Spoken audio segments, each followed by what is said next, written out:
Like, I'm trying to imagine what the texture of his hair is, that the eyebrows go straight out, the hair goes straight up, and the beard goes straight down. I imagine it's very bristly. In fact, you know what?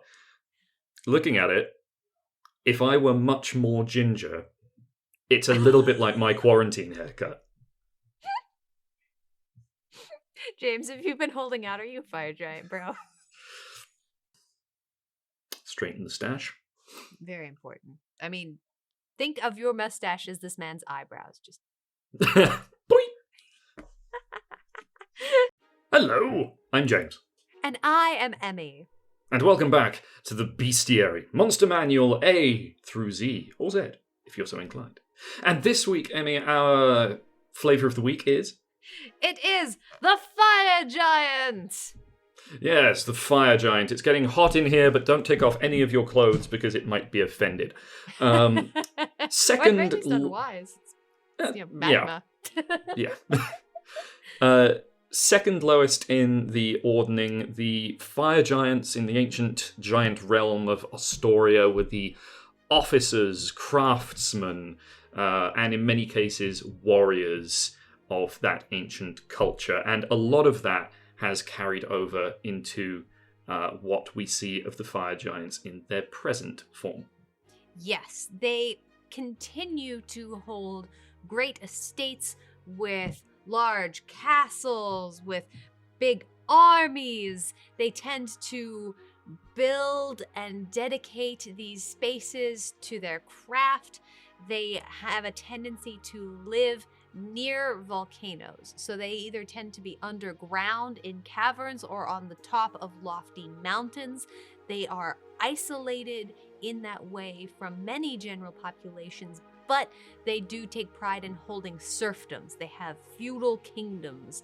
And so if they find a neighboring population of other humanoids, they may indeed attempt to conquer it so they can have people farm or mine for them, and they take great pride in that level of control. They have a tendency, at the very least, in the Monster Manual to be lawful evil. Again, it's a tendency, but their nature wanting to have that kind of control and warlike state, they can be a nasty bunch to me. Indeed. As you say, some may like it hot, and the Fire Giants especially so. They will gravitate towards places like volcanoes or underground caverns where magma or lava may be exposed. I mean, it's in their name. They do operate this feudal society in many respects. They will have titles such as Duke or King or Baron, and they have a few things in which they particularly take pride and especially value, and that is craftsmanship. They are master blacksmiths and will produce all kinds of armor and weapons for use in their very martially dominated pursuits. They take pride in the abilities of a warrior and the ability to conquer one's enemies, and in doing so take as property those that they defeat and dominate. So another point of pride in Fire Giant society being slaves or serfs, as I suppose you would put it in a feudal sense. Their god, because every rank in the Ordning has their own particular patron deity, is Surtur, twin god of the god Thrym, who is the patron deity of the Frost Giants, and both of these actually drawn from actual Norse mythology. Surtur being the Fire Giant, who will play a major role in the events of Ragnarok and the ending of the world in Norse myth.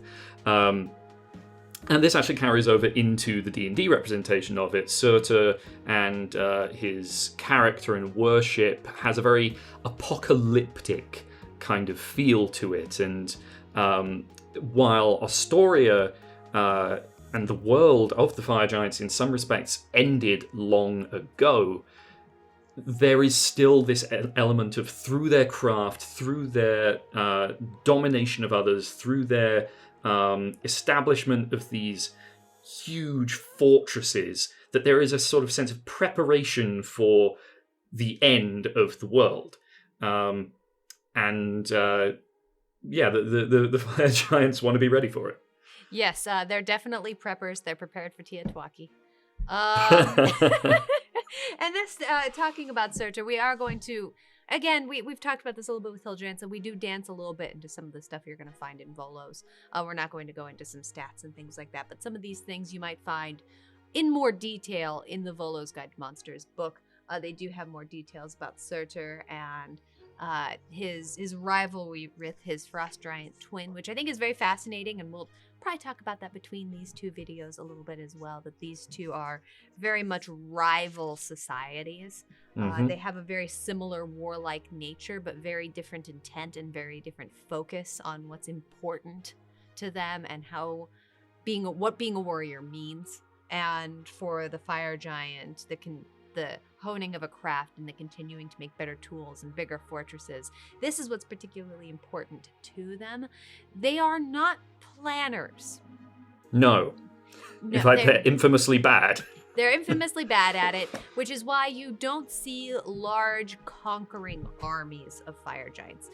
In the original Ordning, it wasn't their deal. They weren't originally part of that structure. That wasn't what they did. That was the role of the storm giants, the cloud giants. You could say that fire giants are tacticians, not strategists. Yes, they can absolutely fight a battle, but they couldn't make a plan for themselves to conquer the earth, which is primarily why you don't see that happening and why you'll see them a little bit more isolated. Again, they don't go out too far. If they see something nearby that they want and they think they can reasonably conquer it, they probably will. But they don't go too far from home unless it's a big deal. So wandering into one of these guys randomly is not a super high chance. It's possible, but not super likely.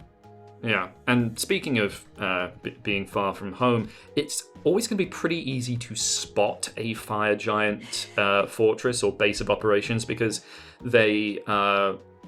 in order to fuel their forges and keep their places nice and hot like they like it, they will burn vast amounts of wood. So you will typically see, if they're based in a volcano or a mountain or some such, you will typically see said geographical feature surrounded by miles of deforested land.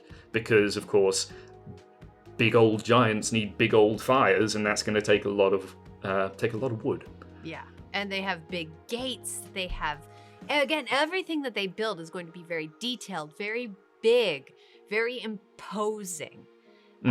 And, really, actually, if you look at the art, you can kind of see an example. Well, I was going to say speaking of gate, but also speaking of big and imposing. We can see in the art there is this very kind of imposing stature, this stance, very much a come at me bro kind of look. He's up for a fight.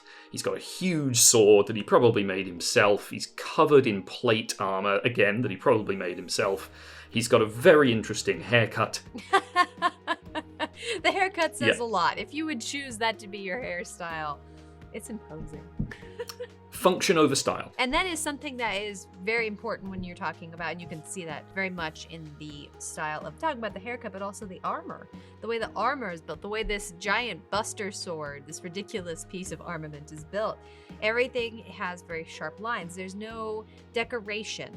There's nothing here that's ornamental. It is all very straightforward. Not fancy in any way. It's very, very well made, tough plate armor. So fire giants turns out very utilitarian. They're not necessarily artisans. They're makers, but they're not artisans. No, they build things of quality, not for aesthetic. A thing that really stands out for me is that these big, meaty fists that he's got, that it may just be a kind of forced perspective thing, but it almost looks like his hands are bigger than his head. I was actually just thinking the exact same thing. Giants are not humans. They are humanoid, but they are not human. So it's important to remember that their proportions are fantastic. But in many ways, the fire giant, I think, has the most fantastical proportions. I mean, he actually is almost as broad as he is tall. Yes, he's so ridiculously broad. I know, of course, the armor is playing a role in that. But alternatively, if you look at it, where his shoulders must be, they're huge. And his hands are huge for holding this sword. And I mean,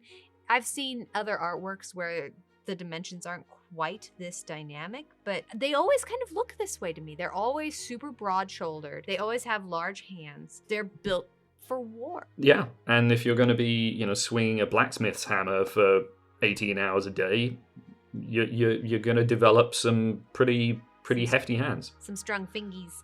I love his I'm glare, sure too. that's exactly what they call them. Yes. I am Bartholomew, king of the fire giants. Behold my fingies. Yes, the infamous King Barty and his fingies. Oh my gosh. But looking then at the stats underneath this, and this is one of those moments where you start to notice that the Ordning's kind of funky. Because a little bit. I mean, if you think about the Ordning as more of a sensibility of a divine mandate, when we're talking about the way that exists, again, it's inherent in them. It's not necessarily about who could conquer who. Fire giants, being the warriors of giants, actually have a pretty high challenge rating, higher than some of the folks actually above them in the Ordning. Our basic fire giant in the Monster Manual has a challenge rating of 9, and they're pretty impressive. Oh yeah, I mean, we talked about the hill giant being especially strong with a 21 strength. Fire giants have a 25. Yeah. They're incredibly tough, obviously, as you might expect, with a 23 constitution, and actually surprisingly wise and charismatic as well. Yeah, I mean, if you think about it in the sensibility of them, again, they really think of themselves as the kings of whatever they conquer. So in a sense, they're very willful. They're very able to suss out a situation and take care of things. Again, they're not necessarily master strategists, but they're pretty perceptive. They do actually have a pretty high perception, so sneaking by one of these guys is actually kind of a pain. They're out there to devise what's going on and conquer. So you can see that very much in the stats. They're not particularly dexterous, but then again, most of the giants aren't. I mean, it's difficult to be quick when you're that big. Yeah, they're huge. And again, if you look at the way this guy's built, they're not built for speed or for running. Their speed is only 30. So actually, of the giants, they're one of the slower ones. They only walk at about the same pace as a standard medium-sized humanoid. I mean, I guess if you're wearing and carrying that much metal, it makes a sort of sense that you not be particularly fast. The basic one has 2 attacks, great sword, multi-attack, and as always, a rock. Giants throw rocks.